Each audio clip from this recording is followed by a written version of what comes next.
Welcome to the Author's Edge radio show with Gael Freer. Now, their show airs nationwide on the My Genre Radio Network, Monday through Friday at 2 p.m. and 7 p.m. Each week on their show, they help authors create books that transform our lives and imaginations. Through radio excellence, they create a unique community resource, one that promotes, connects, and fosters a sense of well-being. Gael maintain a focus on sharing books, publishing, marketing, and writing solutions. They serve listeners by providing outlets for their creative skills and energies, and they help them flourish in the competitive marketplace. Their weekly show provides intros, writing spotlights, helps you in promoting your book, your writing, your publishing, your marketing tidbits, and much more. All right, and we're back. Welcome to Author's Edge Show. Join us for lively conversations with writers, publishers, songwriters, illustrators, and artists, diving into the art of storytelling. Catch us live every Saturday at 8 a.m. and Sunday at 7 a.m. on KWRH FM 92.9 and KXOK FM 102.9, or stream live on KXOK.com, KWRH929.com, and via free apps, iHeartRadio, and Odyssey, and TuneIn. The show also airs nationwide Monday to Friday at 2 p.m. and 7 p.m. on the My Genre Radio Network. Missed an episode? Find us anytime on SoundCloud, YouTube, or at authorsedge.org. That's authorsedge.org. And it's wonderful to be back in the studio. It's bright and sunny out there. Much better weather than last week when it was cold and miserable and yucky. And so I'm so happy to be here today. We are thrilled to be chatting with Jeff Bender, founder of Lion and Owl and author of Apparel Has No Gender, and his latest children's book, Oh, I Just Didn't Know. How are you doing today, Jeff? I am great. Thank you for having me. Oh, it's wonderful to have you here. I'm excited. I am too. Ooh. Before we dive in, let me share a little bit about Jeff Bender's background. Jeff Bender is a founder of Lion and Owl, an inclusive children's apparel brand designed to help kids feel comfortable, confident, and safe in what they wear. As a dedicated father and advocate, Jeff's mission is personal. His 11-year-old transgender daughter inspired him to create clothing that supports kids of all identities, sensory needs, and self-expression. Jeff is also the author of 2 books, one about the journey of raising a transgender daughter, and another about bridging the generational gap between grandparents and grandkids. Through his writing and advocacy, he strives to foster deeper understanding and acceptance within families. Beyond Lion and Owl, Jeff is committed to building a more inclusive world through storytelling, community engagement, and thoughtful design. His work is rooted in a commitment to inclusivity, kindness, and empowerment. You can support Jeff's mission at lionandowl.us and paysangrey.org, where proceeds from his books go directly to charity. So, it's a mouthful. Yeah, that's a mouthful is right. Your journey has been deeply personal. Can you share what inspired you to create Lion and Owl? Yes. So Lion and Owl, even just the heart of Lion and Owl, the name itself is representative of my kids. Mm-hmm. And so, what I sought out, I had a problem. My kid had a problem. And as a dad, I wanted to fix that problem. And, my daughter couldn't wear leggings comfortably.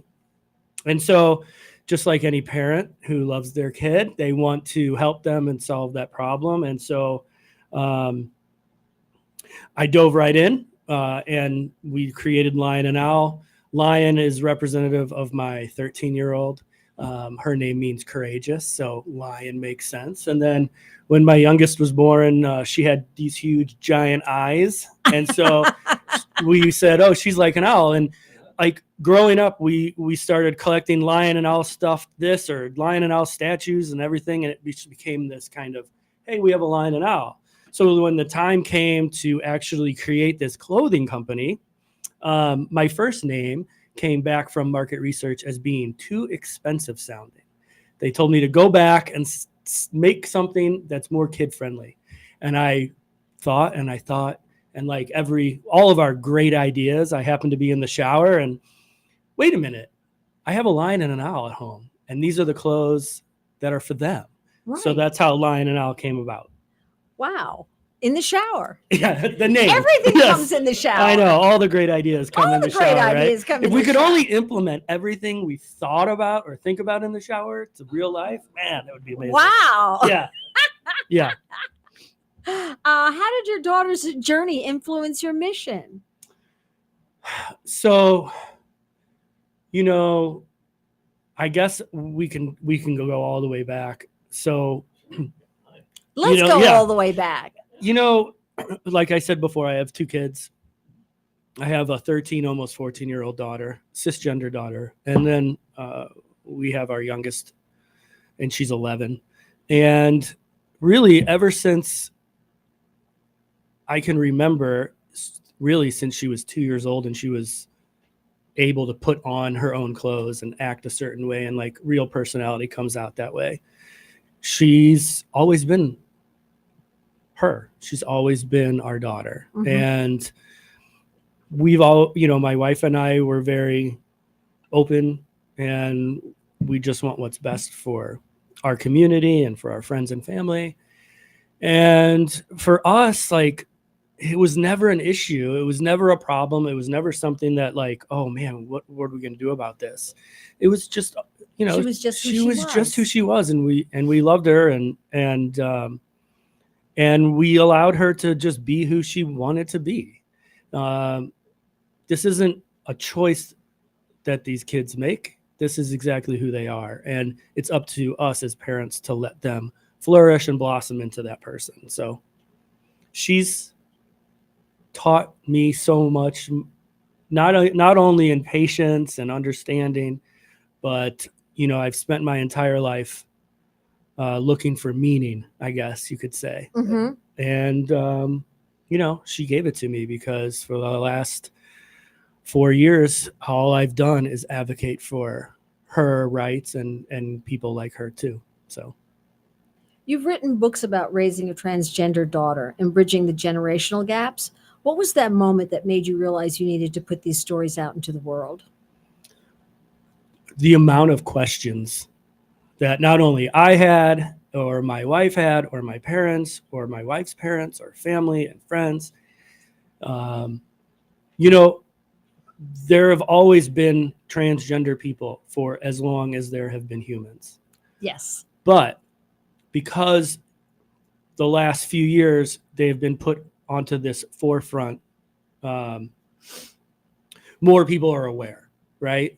And more people are asking questions. And more people are asking questions. And so, I wanted to try to find a way to kind of share our story in a really easy way, an easy read, something that you can pick up and get through it in 30 or 45 minutes. And it really answers some of the most basic questions.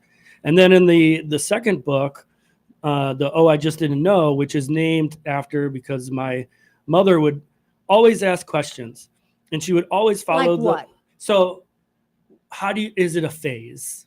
How do we know, how can you tell the difference between being transgender and being gay or feminine? What about puberty blockers? How are they going to work? How are they going to do this in bathrooms or in schools or in sports? So like, it came out of, or is this a tomboy issue? Yeah. And I always would say, like, our society is, and we're not going to get political, but our society is built in this notion of, when you're a girl who plays a lot of sports and plays with trucks and whatever, you're a tomboy. Right. But if you're a boy that plays with dolls or make-believe, we don't have a name for that. No. Our name for that is a derogatory name. Right. And so basing those two principles, like, it's clear to see, where we need to fix those two things. Right. And so I just didn't know. So my mom would ask questions, and she'd always follow those questions up with, oh, okay, I just didn't know, like, I don't want to get mad. I just didn't know that's why I'm asking. And so I was like, oh, that would be a cute title to a book. And so, It I just is. didn't know is about my mom asking those kind of questions. And I just know that She's not alone. she's not alone. There's a big generational gap between our young people Mhm. and our much older. And our younger generation is so open. They're gender fluid. More are coming out. A new study just came out that I believe 24% now identify as LGBTQ, and those numbers are going to be lower because not everyone can come out. Right. And so I saw that there was this how can I get my parents and my kids to sit down together and have a discussion? And so I wrote that book, 11 Thoughtful Conversations to Have. And actually, there's a lot to be commended for your mom She's great.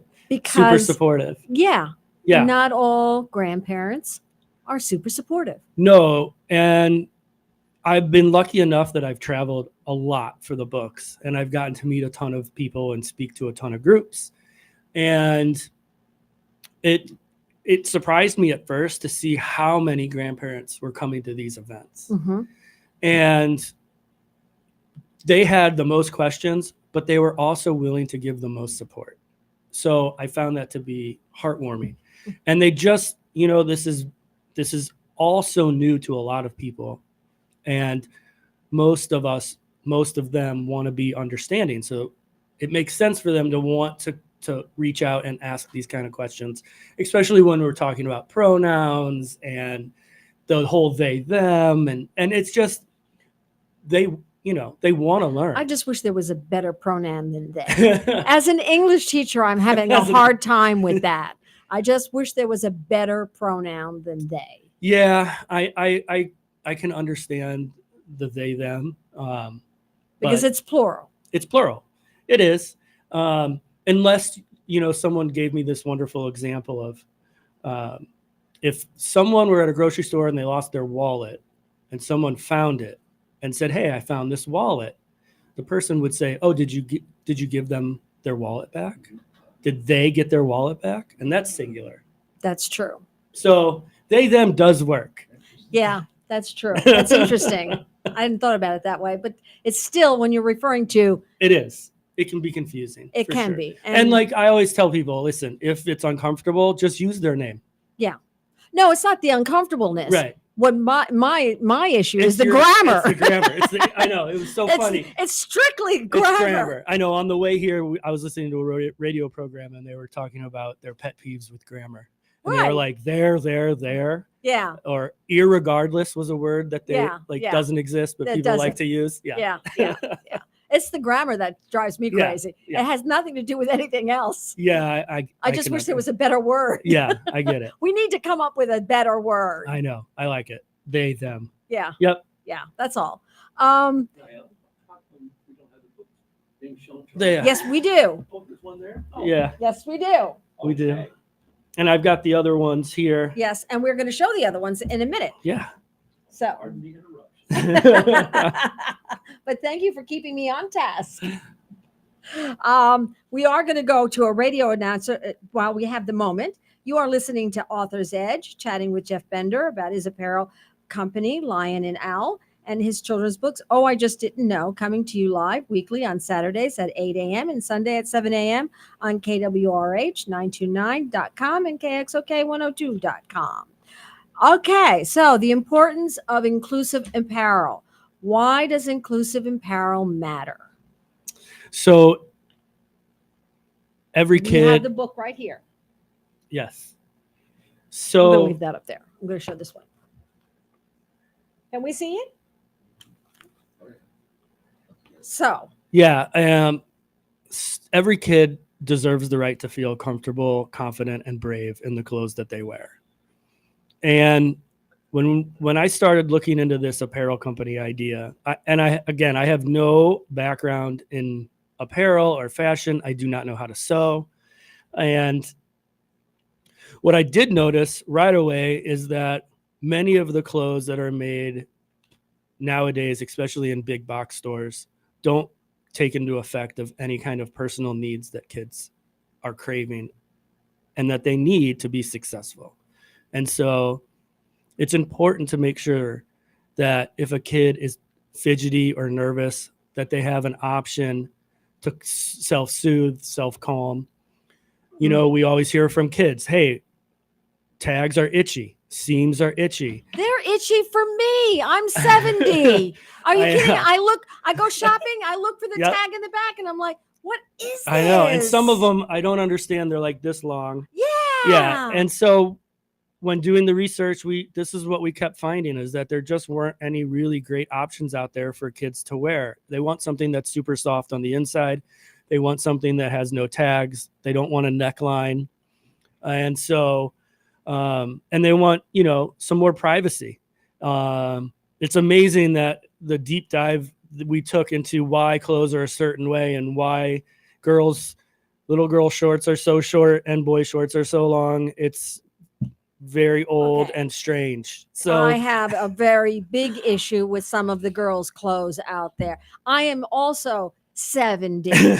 Okay. I don't like going shopping for clothes, and I don't look like a presentable human being. yeah, You know, what is it?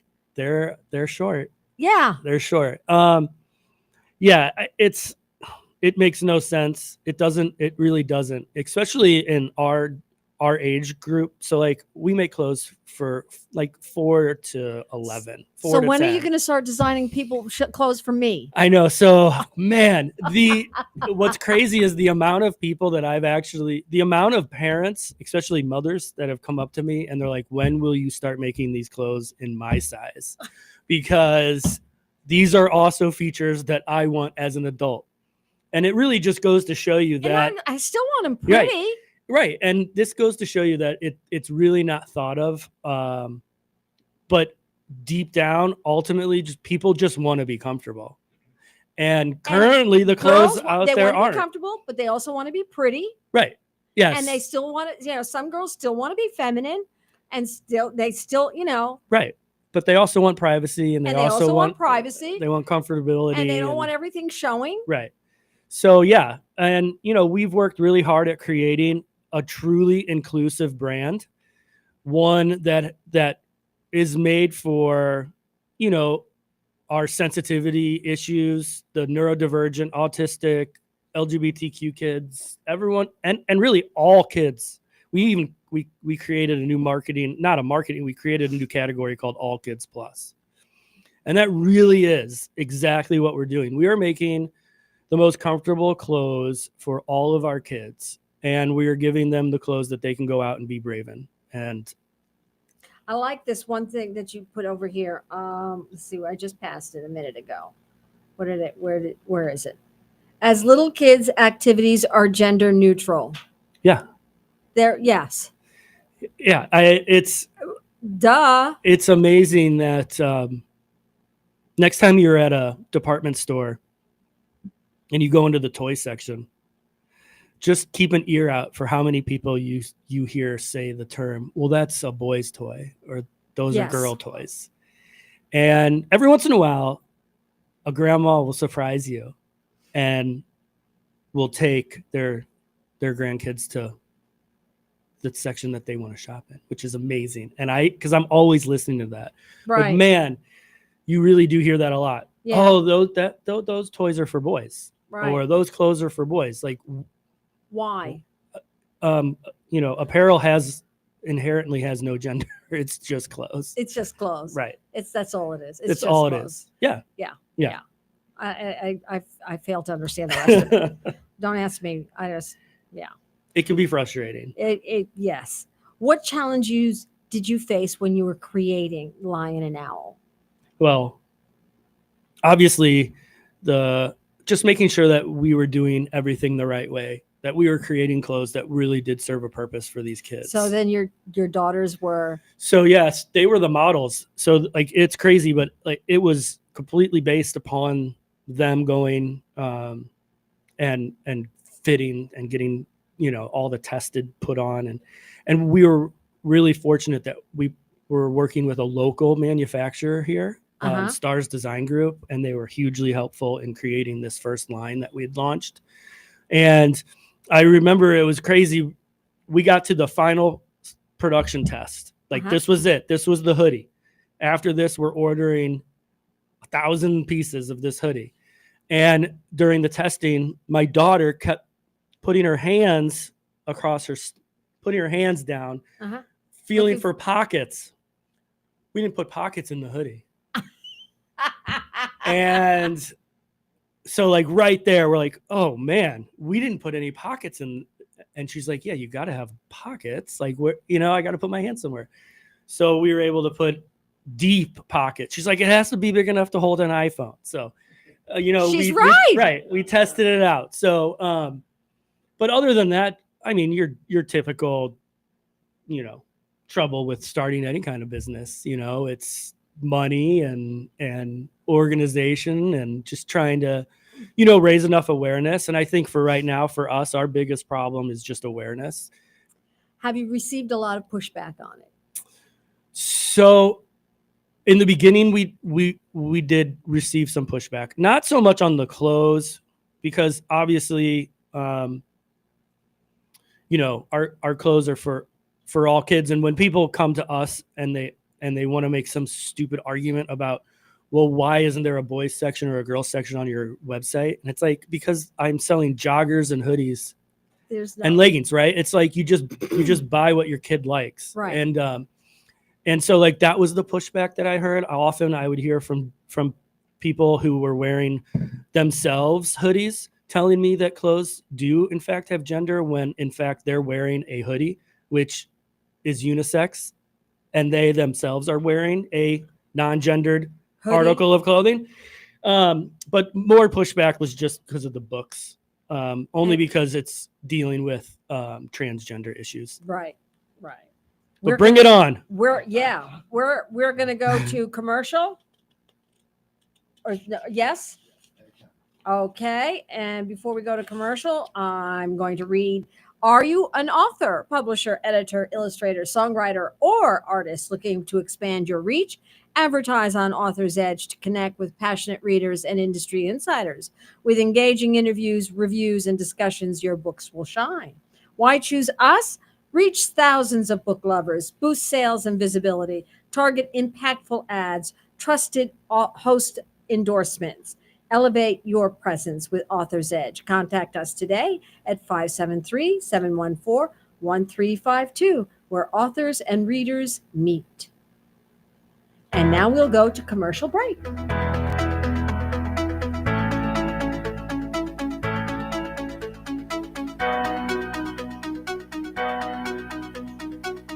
El Potro Restaurant and Market, located at 6920 Manchester Avenue, 1 block east of McCausland, offers the finest variety of Mexican and Central American groceries and goods. El Potro Restaurant serves authentic Mexican and Central American cuisine, including daily specials, not to mention the best horchata and tastiest margaritas in St. Louis. Open 7 days a week. El Potro, 6920 Manchester Avenue, 1 block east of McCausland.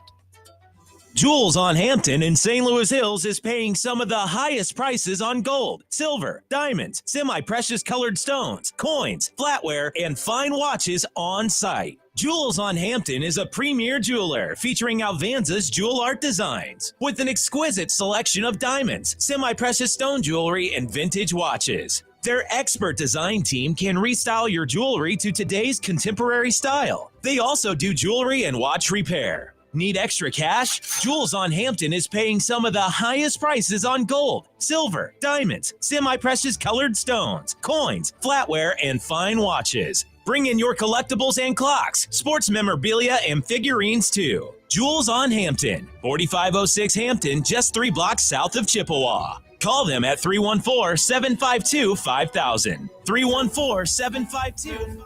In 1857, the Dred Scott decision was a major legal event and catalyst that contributed to the Civil War. The decision declared that Dred Scott could not be free because he was not a citizen.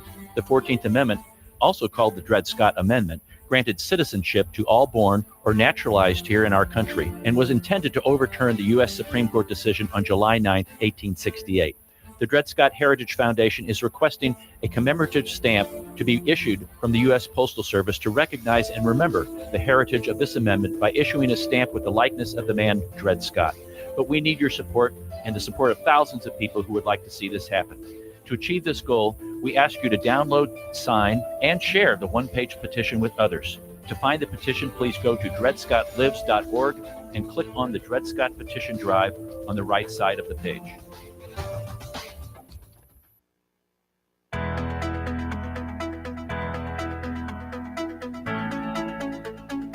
Hey, we are back. Welcome back. You are listening to Author's Edge, coming to you live weekly on Saturdays at 8 a.m. and Sundays at 7 a.m. on KWRH 92.9 .com, KXOK102.com. And today we are chatting with Jeff Bender about his apparel company, Lion and Owl, and his children's books, Oh, I Just Didn't Know. Now, before we went on break, we were talking about the book, Apparel Has No Gender, and his apparel company. Now, just before we went on break, or while we were on break, we shouldn't have been talking about it, but we will say, I do want to know, you had talked about the colors that your clothes come in. I want to take a couple of minutes and talk about what we were just talking about. Yeah, for sure. So tell us about the colors and how you developed that. And then I want to go to talking about your other book, Oh, Just I Didn't Know. Sure. So let's talk about that, and then we'll go to your other book. Okay, so the clothes, the clothes that we use, the colors, obviously. So we make hoodies, joggers, t-shirts, and leggings. Those are the four pieces in our first collection. And the colors were navy, blue, sky blue, pink, and then we have a color block, which is a navy and a sky blue together. And then we have two patterned hoodies. And these hoodies have these wavy patterns all the way across the front and the back.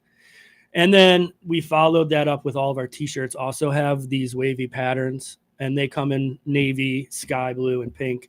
The whole notion really was we spend so much time categorizing pink for girls and blue for boys that since we were launching this gender neutral apparel line, we wanted to play on the fact that like, here's pink and blue, but we're taking it so much further than that, and we're integrating these cool patterns and colors just to like throw it for a loop, right? Okay. And so these patterns, they actually serve a purpose. So everything about the clothing line, every design feature is there to serve a purpose. It's not there for looks. So one of the ways we do that is these wavy patterns is a really cool thing. So the way we usually look at someone is we see them in their face and then we work down the body. But by using patterns on the chest, hoodie, the t-shirts, what we do is we move the eyes off to the sides and away from problem areas. So any parent out there who might have, their daughter is developing, they're going through puberty, they're very self-conscious about their chest, right? And so these patterns that we've created on these shirts help divert the eyes, help flatten the front, and make them more confident and comfortable going out there. So like, anyone who's going through puberty, if you could remember, it's very awkward, and the idea of people staring makes you nervous. And so we've eliminated that. And so we have it in our joggers, we have it in our t-shirts, we have it in our hoodies as well. And then the leggings, so that's like a feat in itself. The leggings are what started the entire thing. I just wanted to create flat front leggings. And so it took a lot of work and a lot of testing, but we have the best kids legging like available in the world. I mean, it is hands down the best legging. It is the softest material, but not only that, we removed the seams in the front and the back. So now it lays flat, no underwear lines, no riding up underwear lines. And not only that, we took it one step further, but we actually included we've sewn in almost like a comfort band into the front. So now you can actually wear our leggings without having to wear underwear. And now you don't have panty lines visible. Oh. So they are so soft and stretchy. Love it. And everything that we do is to make kids feel more comfortable, confident, and brave. All of our clothes on the taglines, so like on the inside, all says be brave, because what we want our kids putting these clothes on, or the last thing we want them to think of is like, hey, someone thought of you and someone is making these clothes for you to be brave in. So go out there and conquer the day. We're giving Love them the it. tools Oh my to do it. gosh. And I like love it. in the necklines, it says be brave. Everywhere on the little, even in the tassels on the joggers have Uh-huh. be brave on them. So that's like our big motto. You know, we just Be want our kids brave. to be brave. So I love it. yeah. I love it. I love it. And they're printed into the material. So Oh yeah. These aren't sewn on. No. This is so no. No tags. No It's- tags, and like the patterns are, you know, I mean, they're not on iron on. They're part of the fabric. We actually worked really hard at trying to come up with how do you put pattern into fabric? Do you sew it in? Do you iron it in? Is it a transfer? And our patterns are inside the fabric They themselves. are the Yep. fabric. Yeah, they are the fabric. They are. So yeah, because one of the big things, the issues that we had were at first when we had the t-shirts and we had the patterns across the chest, you didn't want to feel that, Right. right? You didn't want it to be like an iron on because No. you feel it and it's sticky and it's weird. Yeah. So we had to go through a couple of kind of iterations of, okay, how can we make it so that the pattern's there, but they don't feel it? Right. And we came up with like the perfect plan. So yeah, all of it is just, it's really, I'm just so proud of the clothes that we made and the work that we've done. And I just know like the compliments we've had and it's just great. It's really cool. So the company's doing well. You know what? So the company is growing and we launched in August. We're not even 6 months old. But so far we've headlined 2 fashion weeks. We actually were the headline brand at Denver Fashion Week in the fall. And just 2 weeks ago, we were the headlining and only kids headlining brand in Omaha Fashion Week.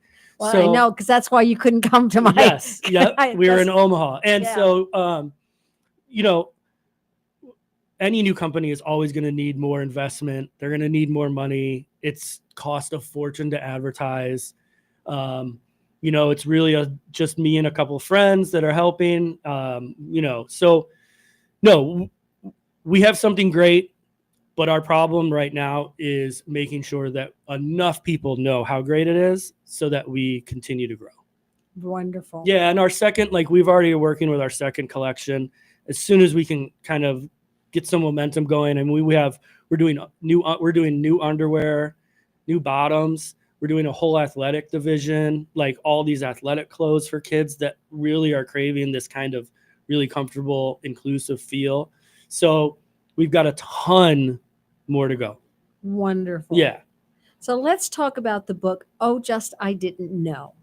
Okay. Yeah. What role does storytelling play in advocacy? Storytelling is everything. You know, some may say that one of the most popular books ever written is storytelling. So storytelling, that's how you learn about other generations and other cultures, other superstitions and traditions. And so, Oh, I Just Didn't Know, I wanted to be sure that the 11 thoughtful conversations weren't just based upon the youth. So you'll see in the book, we talk about history. There's a whole section where my kids go to their grandparents to a museum and they look at an old TV. I remember when my oldest, who's almost 14, was 2 years old, and she went up to the television and she did one of these to try to swipe the TV to move to a new channel. And there's a picture in there actually of my daughter, who was, I think, 4 or 5 years old, teaching my dad how to use an iPad right Oh, there. Yeah. Right here. Yeah, right here. And those There's are a- real photos, actually. What's so cool are those are my real kids and their real grandparents. And we found an illustrator to take the real photos and Can you see illustrate them for the book. So that is a real picture that exists. So yeah, and we just talk about history and learning from your older generation and the things that they can teach us. And at the same time, it talks about how, because our younger generation tends to be so open to new things and new technology that they can also teach the grandparents a thing or two as well. How can schools better support transgender children? Stand up and do the right thing. That's honestly, stand up and do the right thing. And the right thing is to be accepting of everyone and allowing people to be who they want to be, because at the end of the day, it doesn't hurt you any. No, it doesn't. And supportive kids, supportive students do better. And if they do better, then our country does better. Everybody And does better. So just do the right thing and just be a good person. I noticed in the back you have, is this like a workbook type Yeah. thing in the back? Yeah. So in the Is it beginning, in the back? in the beginning of the book, so we go through the 11 conversations and they're stories. So it's a picture book, but the beginning has stories, and it Uh-huh. talks about real stories and what they kind of do. And then in the back, what the idea is, hey, okay, we're celebrating diversity. So if you go to the back of the book on number 10, then you can find, if you look at your notes, oh, there's the celebrate diversity section. Okay. And it gives you a prompt to read with your grandkids. Hey, let's talk about this. Name a time where you did Oh, this I or love that. that. And so It's interactive. It's interactive. It's, yes, there are stories in the beginning, but in the end, that's when you have the real discussions. That's great. That's I like that. I Thanks. like that. Yeah. It gives grandparents a way in which not to apply this. Right. And it's funny because when I started the idea of the apparel company, someone had mentioned to me, hey, you should write a book and use it for marketing purposes. And I was like, oh, okay. So hence the name Apparel Has No Gender was going to be a book of marketing the clothes.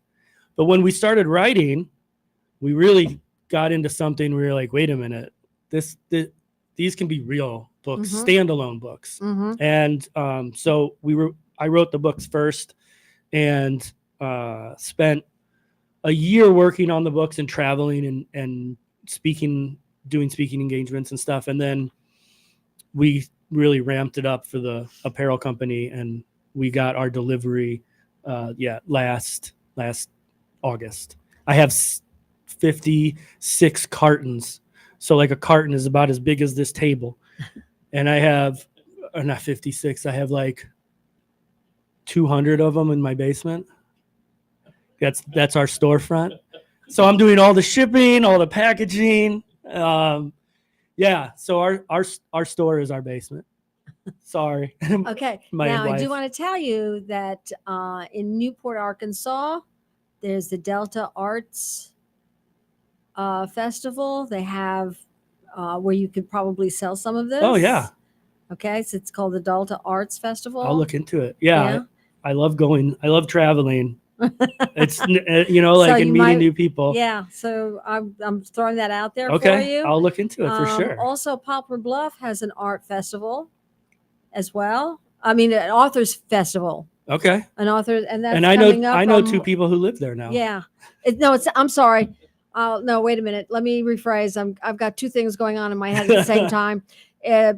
Cape Girardeau has Okay. on March 22nd. I don't know if they have anything open, so you may have to get in touch with them. But Poplar Bluff is going to be doing something, and you can talk to me about that after the show. Sounds good. I believe that's going to be in July. Okay. Okay. Yeah. So yeah. So there's Let a me couple know. of things going on that you can do that with. Okay. Yeah. And I like to throw that out there while I'm thinking. Because Yeah. if I don't tell you when I'm thinking about it, then I'm going to forget. No, thank you. So what is the feedback that you've been getting on your books? The feedback's been great. The Apparel Has No Gender, NPR named it one of the year's best books, Wonderful. and that was voted on by local librarians. So it means even more that local librarians named Apparel Has No Gender one of the year's best books. I know that Poplar Bluff Library does book signings, Oh yeah, so you Okay. might want to call them also. for sure. I will look into it. Yeah, we just got I just was able to get my book placed in a local novel neighbor here in St. Louis. Carries my books. Barnes and Noble has my books. And then also you can just go to the website, And like you Right. said before, you can buy them and it goes to the foundation. Right. How do you approach difficult conversations with people who disagree? So I know that I've spent some time going to Jeff City and meeting with our elected officials. And I remember a friend of mine, I asked, I just don't understand why they feel a certain way. Like, why do they do what they do? Like, why do they work so hard at making some people's lives so difficult? And my friend told me, you'll never understand. You just won't, because you don't think that way. Right. And sometimes you're not going to win. Some arguments, you're never going to change that person's mind. And in those instances, you have to realize, you take your loss and you move on, because spending time with people who are supportive like you is far better in the long run. Right. And people will always be upset about something that they don't understand. Makes them scared, makes them nervous. Fear. Yeah. And if they just, I wish there was a way for them to have just been able to see our last 11 years with our daughter. Right. And all of these fake things being said in the news, they would realize right away, wow, like I got this wrong. Yeah. So For parents or caregivers who want to better support their LGBTQ kids, don't know where to start, what advice would you give them? First and foremost, listen to your kids. Ask them. Let them know that you are there for them. And every child needs to know that they are loved, and every child needs to know that they are heard. Being heard. It's a big, big thing. But other than just listening and being a good parent and wanting your kids to just be the best version of themselves, educate yourself. Mm-hmm. Read a book, meet people, go to meetings, find a community. PFLAG, I go to their meetings all the time. It's always nice to meet other people who are going through similar things and have come out of those things positive. And then, be an advocate, especially now. There has never been a time in my life that has ever been more important to be vocal and being an advocate than it is right now. Right. So find people that will help you and advocate, but not only just advocate on social media. I need people to advocate at their school. At the local level. School boards are so important, Mm-hmm. right? Pay attention to your school boards. Like the voting in a school board, it's like, if we're lucky, we get 12% of the parents to vote on a school board. And that's where a lot of this starts. Yeah. And, have conversations with your family and your friends and, just be there and let them know that we're not going to go away. Right. So what was the process of writing the book like? Oh my goodness. It was like therapy. That's how I try to describe it. So I didn't have any prior knowledge. I never wrote a book before. And I don't even. You never opened a company before. Really right. I never started an apparel company either. But on a little side funny story, and I still don't. It's funny. I have to pinch myself every once in a while that I actually wrote 2 books and like have been paid to go places and talk about it. But I remember one day my daughter had a friend over, and she'd seen my book, and she'd recognized the photo of me on the back, and she saw me, and it was the first time she'd met me. And she's like, "Oh my God, you're an author. You wrote a book that I read." And my daughter looks at her and goes, "No, he doesn't. He just sells t-shirts." I'm like, "No, I am. I'm an author. My name's right here. Thanks." Yeah. So yeah, thanks. but yeah, sweetie. the process, honestly, if you're interested in writing a book, reach out to the St. Louis Publishers Association, and Yes. and they, They are wonderfully they're supportive. amazing. And They are amazing. and my dear And friend Jolena. Jolena, Jolena is amazing. she sat down with me and she's like, wow, so normally I just write one book at a time.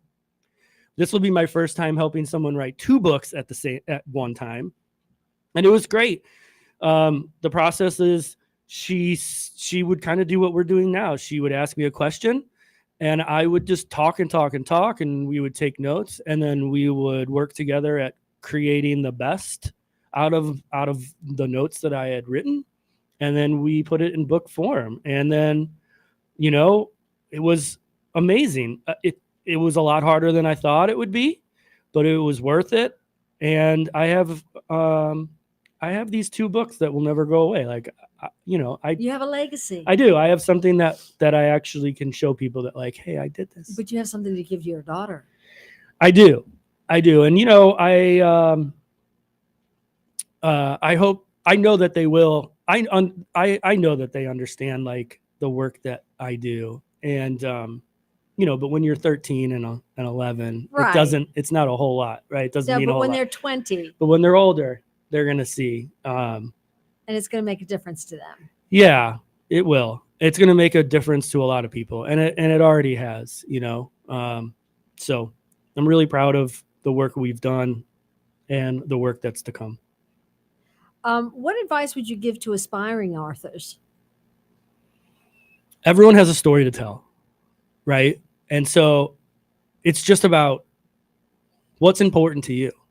And it doesn't have to be something that you think is going to be a blockbuster, because if you've gone through something, I guarantee you that there are millions of other people who have gone through that. No matter how weird or different it may be, there's a story to tell, and there are people who are willing to read that story. Because ultimately what we want to do is we want to resonate with other people. We want to relate to other people. We want to share in those common stories and connect. And so if you have that inkling to do it, like, go and do it. It has never been easier to write a book and self-publish than it is right now. Oh, without a doubt. It's great. And so then it comes down to, okay, I'll put my story down on paper, and I'm going to put it up there, and then it's your legwork. You can do it on your own. I don't have an agent or a publisher, and I've been able to travel and sell my books and do things like that. And so, because of all of that, I was approached just recently by another agent publishing company that said, hey, we would be interested in you writing another children's book. So are you going to do it? So they left it on my plate, so to say, as to, we'd like to see what you come up with story wise. And they have an illustrator lined up, a very big, famous illustrator. So, it's just a matter of getting the story out. And they said, we'd like, to have your kids co-author. So we want real stories from real kids with their dad. So we're working on that. So hopefully we'll have something. Well, that sounds we'll have a new announcement coming hopefully in the fall. Well, when that book is done, yeah, you have a place to come and talk about it. Thank you so much. Because I would love to have you come back. Yeah, for sure. Absolutely. Yep. Your books explore topics that are deeply personal, but are also widely relevant. What's been the most rewarding response you've received from readers? We had a mom leave an email and call, because you can find my phone number.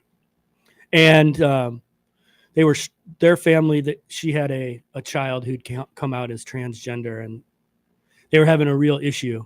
And she reached out and she said, you know what, like, your book saved our family's relationship, because we were able to read it together. The Apparel Has No Gender one. And they were able to share it with her parents. And it kind of woke them up and realized, like, this is no reason to end a family relationship. And so when I get those messages of, hey, your book did this, you saved us, that's amazing. It doesn't, even if it's happened a year ago, it still doesn't ever sit right, because you're just like, it's such an amazing honor or compliment that that something I wrote made someone's life better. It's crazy to me. It's just crazy. Your efforts. It validates your Yeah. mission. Yeah. Yeah, I mean, it's great. But yeah, we get a lot of those people. We get a lot of parents and a lot of grandparents reaching back out to me and just saying, hey, you know, what you're doing is so meaningful. And then one of the greatest compliments I ever received actually was a friend. And she said, the way I see you and your wife parent make me a better parent. Oh, wow. And so, like, that's amazing. So she just said, if you two can be so open and loving and welcoming and supportive, then I can too.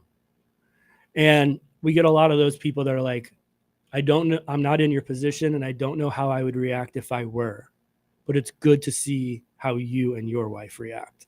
So good positive messaging. That's wonderful. Yeah. Yeah.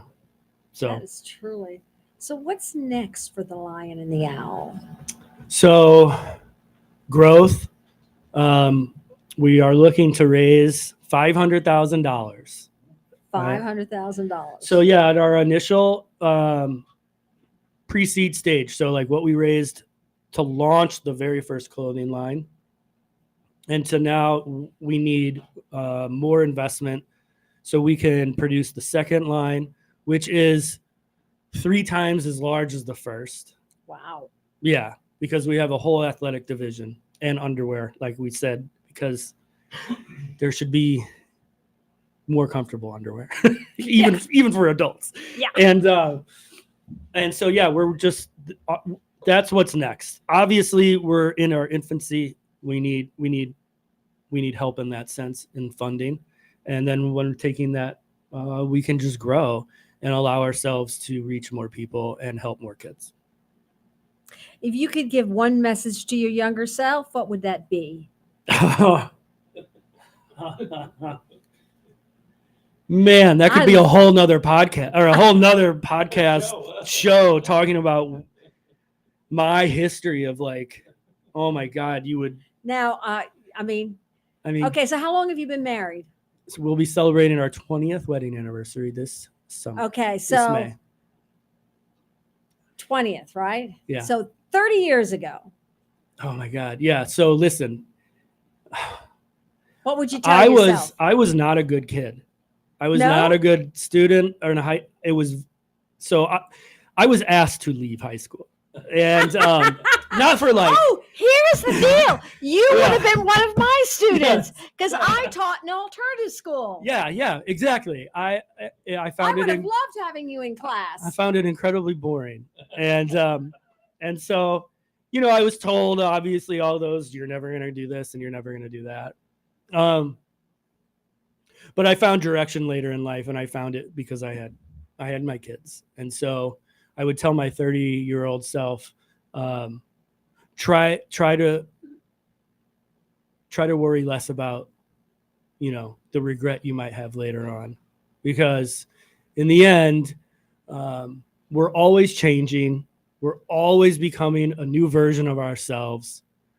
And you can't think back on the past and wish you had changed something, because you wouldn't be the person you are today if any of those things had changed. That's very true. So, and I'm happy with who I am and the parent I am and the husband I am and the friend I am. And the son, Mom. We have to include, we always have to include Mom in there. Right. Yes. She asked me that I'd hug more. So Well, hug more. I will. Okay? Yes. Hug more. Moms need their hugs. What is your biggest hope for your work? Oh, that we get big enough to make real change. That would be awesome. Yeah.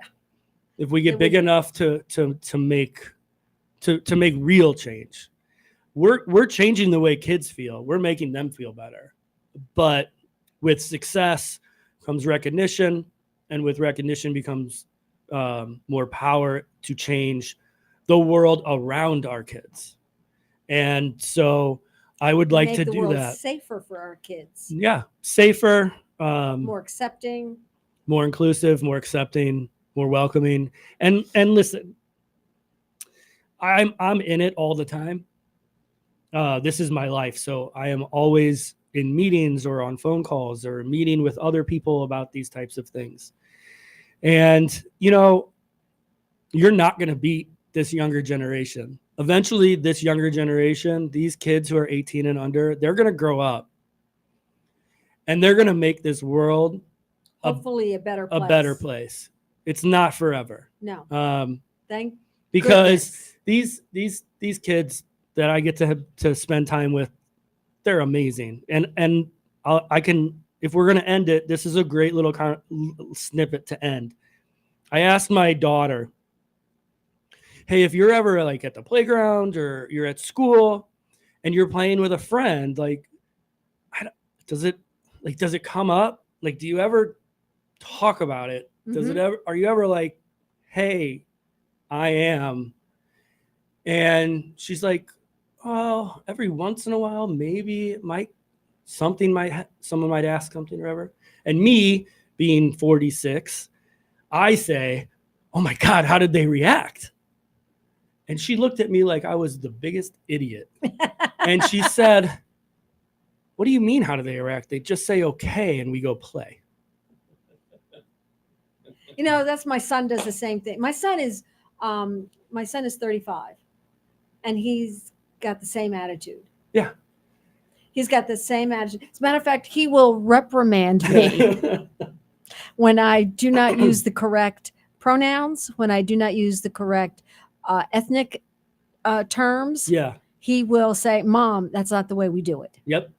And I thank him for that. Yeah. Because I need to know and I need to do it right. And you're willing to actually change, right? Yes. So, I mean, that's Yes. a big thing. You're actually willing to do it. Hey, my Yes. parents, I have to give my parents and my father and mother-in-law all the credit in the world. I mean, these are 4 people who were not I'm 70 on my side. My husband is and they are 81. now. We are from a completely different Yeah. world. Yep. Okay. But we are also going to stay with the world that we live in. Yeah. And it's better. It's a better place when It we can is. all get along. It is. Absolutely. It is. Final thoughts? Because we're coming down to the wire. How can people get in touch with you real quick? So you can find us at lionandowl.us or lionandowl.us because we're all in this together. And you can find us on all of the social media channels, Instagram, TikTok, Facebook. And I'm a public figure on Facebook. So you can just look up my name and find out where I am. So Okay. Yep. All right. Well, thank you, Jeff, so much for being on Author's Edge. Tune again next week for more tips, resources, and your favorite conversations. Our next guest will be Marianne Featherstone, and we'll be chatting about we'll be chatting about her with her book. Till then, see you around the inkwell.